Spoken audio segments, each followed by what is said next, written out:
Hello दोस्तों, कैसे हो आप सभी। आपका अपने YouTube channel physics bye Krishna Kashyap में एक बार दोबारा से स्वागत है।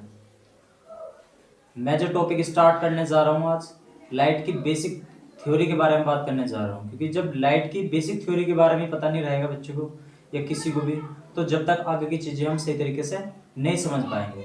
तो आज हम स्टार्ट करने जा रहे हैं लाइट की बिल्कुल बेस थ्योरी, जहाँ से स्टार्ट होकर चलती है लाइट, कैसे कैसे मतलब वन बाय वन स्टेप आगे चलते हैं। तो वीडियो को लास्ट तक जरूर देखें ध्यान से समझने के लिए। तो हमारी जो लाइट है, सबसे पहले हमें पता होना चाहिए लाइट की डेफिनेशन क्या होती है। लाइट यानी कि प्रकाश। प्रकाश क्या है पहले ये पता होना चाहिए हमें। अगर हम बात करने लगे प्रकाश की, तो प्रकाश एक तरीके से जो है एक एनर्जी फॉर्म ही है, एनर्जी की ही फॉर्म है, ठीक है। और ये क्या होता है, प्रकाश ना कभी भी स्वयं नहीं दिखता, हमेशा दिखाता है। प्रकाश स्वयं नहीं दिखता, हमेशा दिखाता है। अगर हम प्रकाश के नॉर्मल डेफिनेशन के बारे में बात करने लगे, तो वह विकिरण जो हमारी आंखों को संवेदित करता है प्रकाश कहलाता है। यानी कि हमारी आंखों को जो भी रेडिएशन सेंसिटिव करेगा वो क्या रहेगा, लाइट कहलाएगा, ठीक है। तो अगर हम इसकी डेफिनेशन के बारे में बात करने लगे, तो लाइट इज ए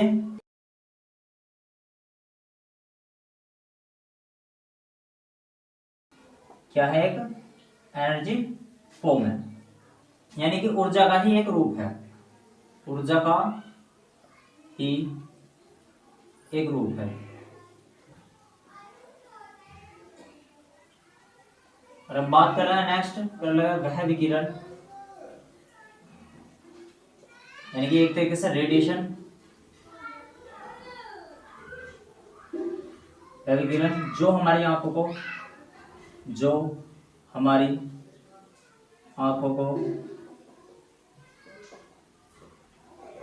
संवेदित करता है।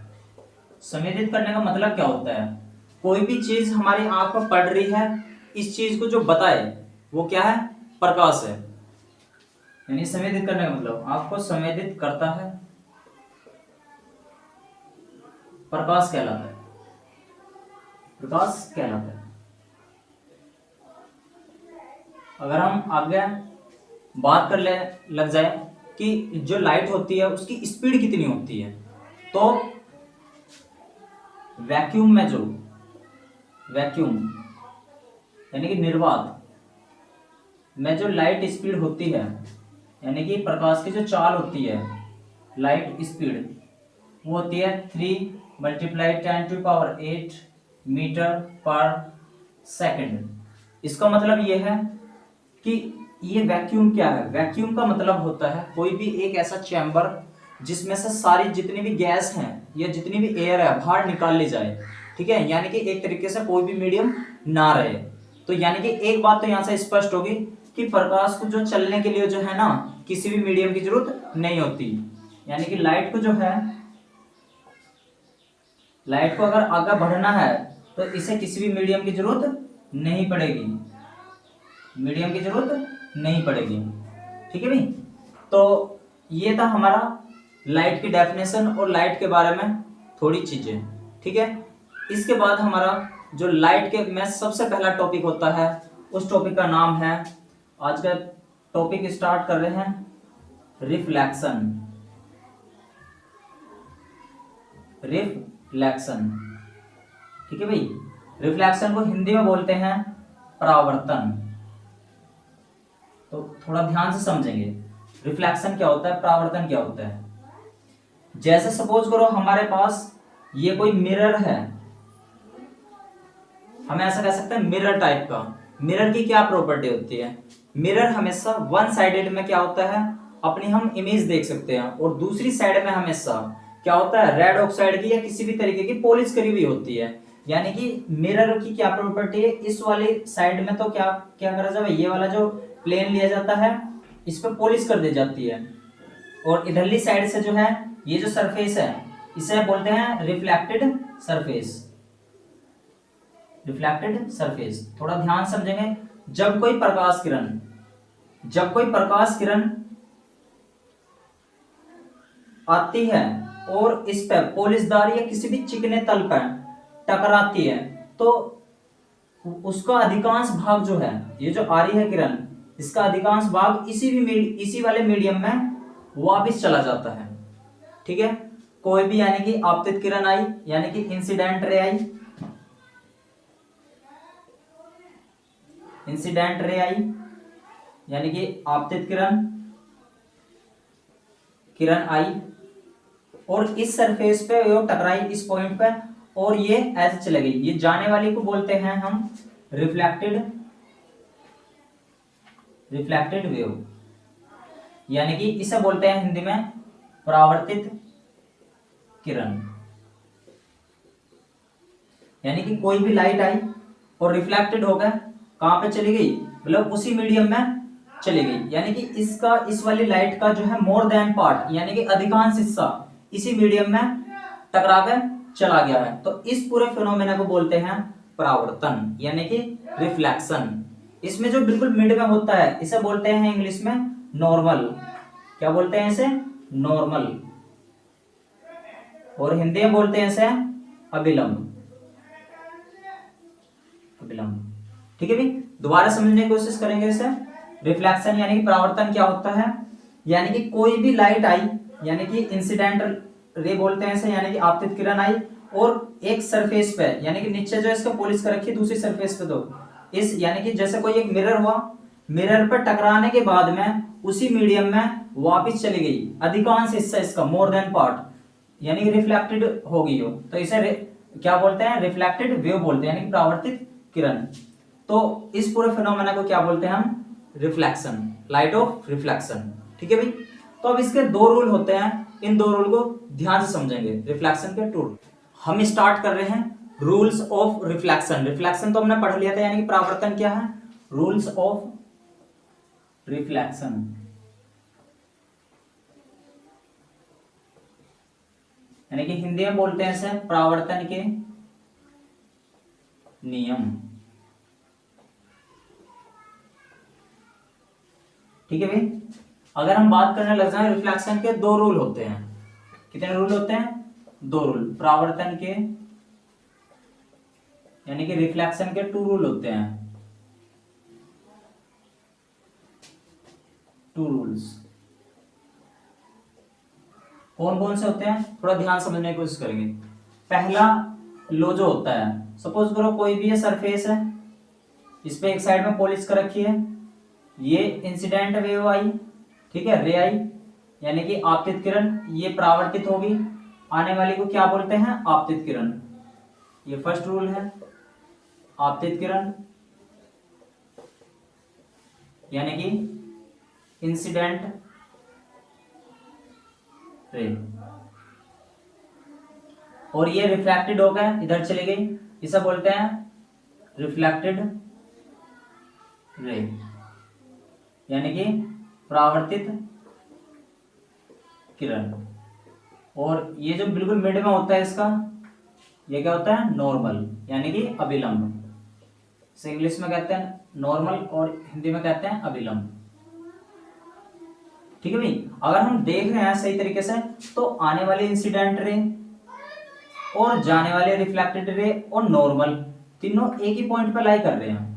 कहां पे लाई कर रहे हैं? एक ही पॉइंट पे लाई कर रहे हैं। तो यही है इसका पहला रूल, क्या कि इंसिडेंट रे यानी कि आपतित किरण और रिफ्लेक्टेड रे यानी कि परावर्तित किरण और इसका नॉर्मल यानी कि अभिलंब तीनों एक ही तल के एक ही बिंदु पर लाई करते हैं यानी कि एक ही बिंदु पर स्थित होते हैं। ठीक है भाई, तो इसका ये पहला रूल हो गया कि कौन सा?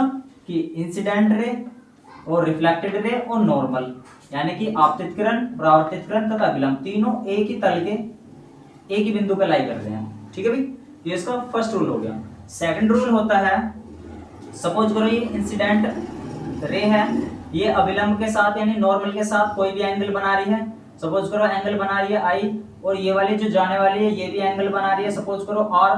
तो इनका जो एंगल होता है angle I equal to angle R, यानी कि इसका मतलब है कि इंसिडेंट एंगल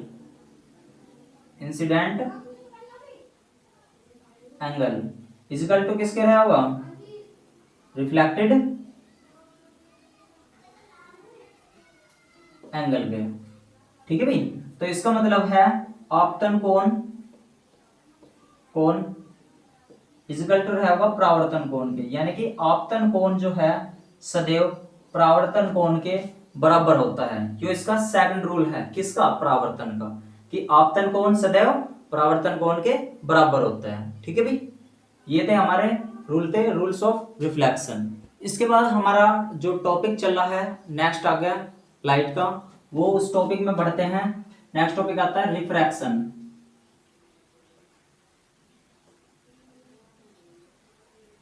रिफ्रैक्शन को हिंदी में बोलते हैं अपवर्तन।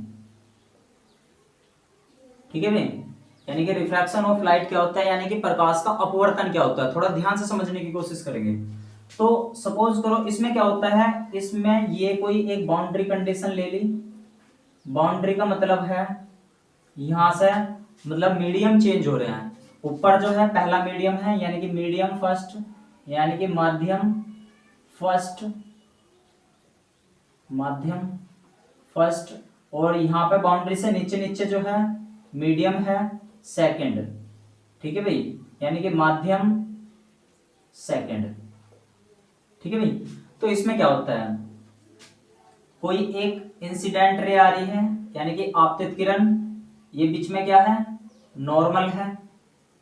ठीक है, ये जैसे ही ये वाली जो आ रही है यानी कि इंसिडेंट रे यानी कि आपतित किरण, जैसे ही ये मीडियम इस बाउंड्री को क्रॉस करेगी तो ये दूसरे मीडियम में एंटर करेगी। यानी कि जब कोई प्रकाश किरण एक माध्यम से दूसरे माध्यम में एंटर करती है तो जानी चाहिए थी ऐसे, ये होनी चाहिए थी। ये अब क्या होता है, या तो ये दूर हट जाती है इस नॉर्मल से जो है, या तो दूर हट जाते हैं या पास आ जाती है। तो इसका मतलब क्या हुआ, ये वाला क्या है, ये क्या है, नॉर्मल है हमारा, यानी कि अभिलंब, और ये क्या है आने वाले को आपतित किरण, यानी कि इंसिडेंट रे, और ये वाले क्या है जो रिफ्लेक्ट होकर जा रहे हैं, रिफ्रैक्टेड रे। ठीक है, और देखो तो इसमें क्या होता है, जब कोई इंसिडेंट रे आती है और एक मीडियम से दूसरे मीडियम में एंटर करती है तो वह अपने पाथ से क्या होती है, डाइवर्ट हो जाती है। क्या होती है, डाइवर्ट, यानी कि जो वाली आ रही है ऐसे जाना चाहिए तो बिल्कुल सीधी, लेकिन ये क्या हुआ, अपने पाथ से डाइवर्ट हो गई, या तो दूर हट गई या बिल्कुल पास में आ गई। यानी कि हिंदी में ऐसे समझ सकते हैं, जब कोई आपतित किरण एक माध्यम से दूसरे माध्यम में एंटर करती है, प्रवेश करती है, तो वह अपने मार्ग से विचलित हो जाती है, या तो वह विलंब से दूर हट जाते हैं या विलंब के पास में जाते हैं। तो इस पूरे फिनोमेना को बोलते हैं हम रिफ्रैक्शन ऑफ लाइट, यानी कि अपवर्तन। ठीक है, समझ में आया। अब यहां से दो कंडीशन होती है कि किन केस में यो जो है दूर हटेगी और किन केस में यो पास में आओगी। तो इससे पहले हमें समझने के लिए चाहिए इसका इफेक्ट पड़ता है हमारा मीडियम का, कि मीडियम किस टाइप का है, पहले वाला मीडियम किस टाइप का और सेकंड वाला मीडियम किस टाइप का। तो पहले हमें मीडियम का पता होना बहुत जरूरी है। ठीक है, तो सबसे पहले इसका मीडियम का पता कर लेते हैं। मीडियम जो होते हैं ना हमारे, यानी कि माध्यम, वे दो प्रकार के होते हैं। दो प्रकार के, कितने प्रकार के, दो प्रकार के। एक तो होता है डेंसर मीडियम, डेंसर मीडियम इसे कहते हैं हिंदी में सघन माध्यम। एक होता है रेयर मीडियम, इसे कहते हैं विरल माध्यम। ठीक है, तो डेंसर मीडियम कौन कौन से होते हैं, यानी कि जिनमें डेंसिटी होती है, जिनका यानी कि जिनमें मास होता है, नहीं द्रव्यमान होता है, उन्हें हम उसको वेट कर सकते हैं। तो वे सारे कैसे होते हैं हमारे डेंसर मीडियम, यानी कि सघन माध्यम। कैसे कैसे, कौन कौन से, एक तो गिलास, गिलास मतलब हिंदी में कांच, डायमंड यानी कि हीरा, और वाटर ये पानी। ये सब कैसे हमारे डेंसर मीडियम है। और रेयर मीडियम है जैसे हमारा एयर यानी कि वायु। तो अब ये दो मीडियम हम चेक करके देखते हैं, मतलब कैसे कोई भी जो है अपने पाथ से कैसे मतलब डाइवर्ट हो रही है, किन कंडीशंस में। तो देखो इन्हें ध्यान से। यानी कि अब हम कंडीशंस की बात करेंगे, कौन सी नॉर्मल से दूर हटेगी लाइट और कौन सी पास में आएगी। तो सपोज करो हमारी ये क्या है, बाउंड्री कंडीशन है, ये क्या है, एक बाउंड्री है, ठीक है। ये वाला जो पहले वाला जो मीडियम है ये डेंसर मीडियम कह दिया हमने, कैसा है, डेंसर यानी कि सघन माध्यम। और ये वाला कौन सा है, रेयर मीडियम यानी कि विरल माध्यम, ठीक है। तो अब देखो थोड़ा ध्यान से, कोई भी इंसिडेंट रे आई, ये मीडियम फर्स्ट है, ये वाला कैसा है, मीडियम सेकंड है, तो ये क्या है, नॉर्मल है, ये ऐसे जानी चाहिए थी, लेकिन ये क्या होगा, इस नॉर्मल से दूर हट जाओगी। क्यों, क्योंकि जब हमारे जो इंसिडेंट रे होती है, इंसिडेंट जो रे होती है, रेज होती है, और ये जो है डेंसर मीडियम से है, यानी कि आपतित किरण जो है डेंसर मीडियम से यानी कि सघन माध्यम से विरल माध्यम में जाती है, तो अपने जो अभिलंब से यो दूर हट जाती है, मतलब, ठीक है।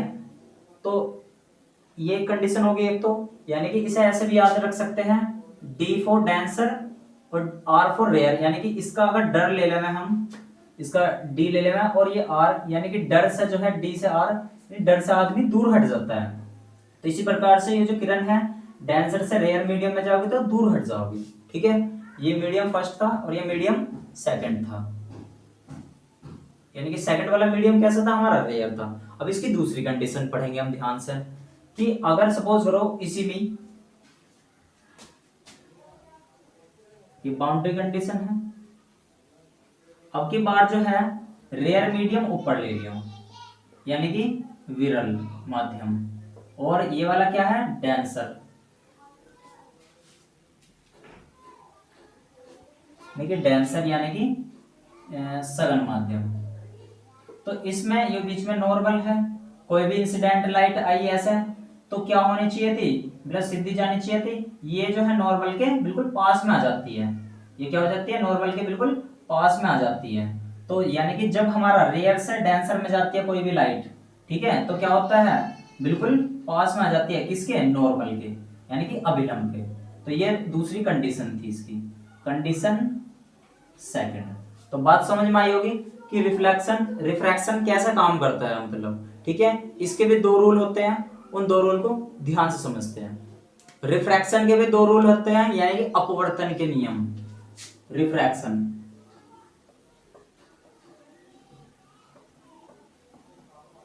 रिफ्रैक्शन रूल्स, यानी कि अपवर्तन के नियम। तो फर्स्ट लॉ तो सभी को पता होगा, बिल्कुल सेम टू सेम जैसा परावर्तन में पढ़ा था फर्स्ट लॉ, वही कि इंसिडेंट यानी कि आपतित किरण, आपतित किरण और परावर्तित किरण तथा अभिलंब, तथा अभिलंब, तीनों एक ही तल के, एक ही तल के, एक ही बिंदु पर होते हैं, एक ही बिंदु पर होते हैं, जैसा पहले वाला था बिल्कुल सेम टू सेम बिंदु पर होते हैं, यानी कि इंसिडेंट लाइट, इंसिडेंट रे और रिफ्लेक्टेड रे एंड नॉर्मल, ठीक है। ये तीनों जो है एक ही पॉइंट पर लाई करेंगे, ठीक है भाई। इसका सेकंड जो लॉ है जिसे हम जानते हैं स्नेल लॉ से, स्नेल लॉ से, तो ध्यान से समझेंगे स्नेल लॉ क्या होता है। कि जैसे सपोज करो हमारी कोई भी ये हो ना स्नेल लॉ, ध्यान रखिए इसमें ये जो होता है ये टू कलर के लिए लिया जाता है, किन्हीं भी टू कलर के लिए, एनी फॉर टू कलर, ठीक है, कलर यानी कि किन्हीं भी दो रंगों के लिए,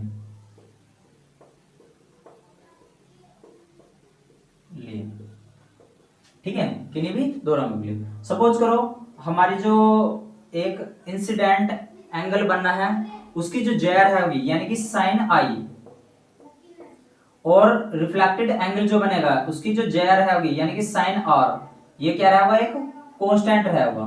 क्या रहेगा, एक कांस्टेंट रहेगा। यानी कि जब कोई हमारी जो है इंसिडेंट रे एक मीडियम से दूसरे मीडियम में जाती है तो इंसिडेंट के साथ जो वो साइन एंगल बनाती है और रिफ्लेक्टेड के साथ जो दूसरी वाली साइन एंगल बनाती है, दोनों का रेशो कैसा रहेगा, कांस्टेंट टर्म्स में रहेगा। इसे कौन से नियम से जानते हैं, स्नेल लॉ से। ठीक है, इसको लिखने के और भी बहुत सारे तरीके हैं, जैसे sine I by sine R. तो साइन आई क्या होगा, आई क्या है, इंसिडेंट एंगल, और ये आर क्या है, रिफ्लेक्टेड एंगल।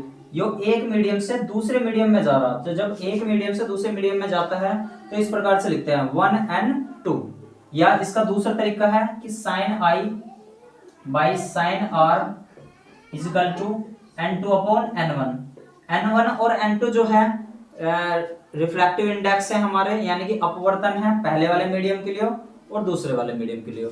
यहाँ पे इनकी जगह कोई कोई जो है किसी किसी बुक में sine I by sine R equal to क्या लिखा हुआ है, μ2 अपॉन μ1 ही है, यानी कि ये भी एक कांस्टेंट टर्म्स ही है n के जैसी।